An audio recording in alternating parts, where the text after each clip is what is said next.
Assalamualaikum warahmatullahi wabarakatuh. Alhamdulillahirabbil alamin wal iqibatu lil muttaqin wal udwana illa 'alal zalimin. Allahumma shalli wa sallim ala hadin nabiyil karim wa ala alihi wa sahbihi ajma'in. Alhamdulillah, pada kesempatan kali ini saya akan mempresentasikan makalah saya tentang eh, biografi dari Ghassan Al-Kanafani. Ghassan Al-Kanafani ini adalah seorang sastrawan Arab atau yang Palestina. Beliau ini adalah salah satu pejuang aktivis kemerdekaan Front Pembebasan Palestina. Selain beliau aktif dalam bidang perpolitikan, beliau juga aktif dalam bagian jurnalis dan penulisan majalah-majalah dan artikel lainnya. Baik, di sini saya akan menerangkan tentang beberapa biografi atau sejarah dari Ghassan Al-Kanafani.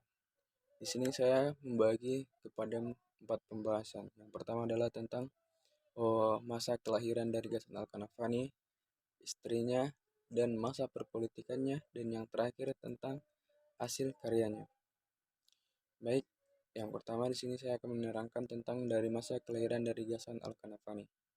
Ghassan Al-Kanafani yang bernama asli adalah Ghassan Faiz Kanafani, dilahirkan di Acre, Palestina pada tahun 1936. Dia adalah anak ketiga dari Muhammad Faiz Abdul Razak, seorang pengacara yang aktif dalam gerakan nasionalis Palestina. Kanafani meninggal pada 8 Juli 1972 pada usia 36 tahun.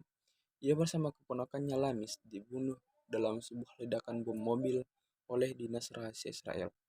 Pada saat pembunuhannya, ia sedang menjalin kontak ekstensif dengan jurnalis asing dan banyak orang Yahudi yang anti-Zionis di Skandinavia.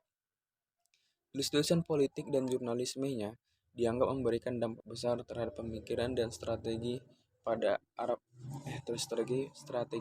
pada saat itu. Kemudian pada masa yang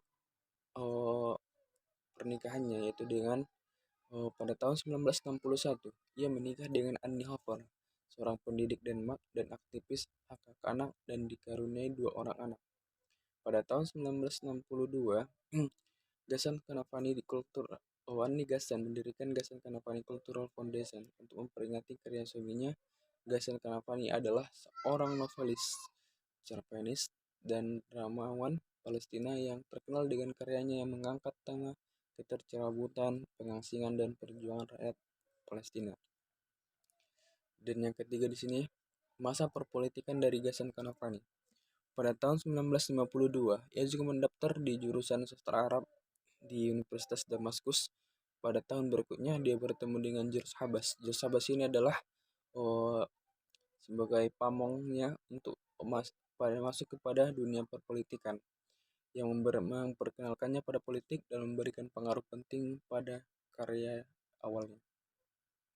Pada tahun 1955, sebelum ia mendapat menyelesaikan gelarnya dengan tesis tentang ras dan agama dalam sastra Zionis, yang menjadi dasar studinya pada tahun 1967 tentang sastra Zionis. Kemudian pada tahun yang sama, ia juga bergabung dengan Front Populer untuk Pembebasan Palestina, dan pada tahun 1969, dia mengundurkan diri dari Al-Anwar untuk mengedit majalah mingguan di PLFP, Al-Hadab, sambil menyusun program PLFP di mana gerakan secara resmi mengambil alih Marxisme, Leninisme. Hal ini adalah menandai peralihan dari nasionalisme pan-Arab menuju perjuangan revolusioner Palestina. Kanafani juga merupakan salah satu kontributor Lotus, sebuah majalah yang diluncurkan pada tahun 1968 dan dibiayai oleh Mesir dan Uni Soviet. Baik, demikianlah pada masa perpolitikannya. Kita masuk kepada karya-karya dari Ghassan Al-Kanafani. Dalam banyak karya fiksinya, ia menggambarkan dilema kompleks yang harus dihadapi oleh warga Palestina dari beberapa latar belakang.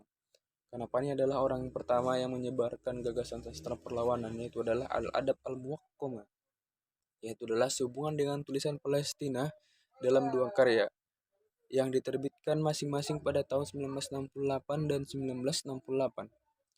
Salah satu kritikus, yaitu adalah Orit Baskin, mencatat bahwa novel-novelnya adalah mengulangi pemujian fetisistik terhadap tertentu terhadap senjata, dan bahwa ia tampaknya menggambarkan sarana militer sebagai satu-satunya cara untuk menyelesaikan pada tragedi Palestina.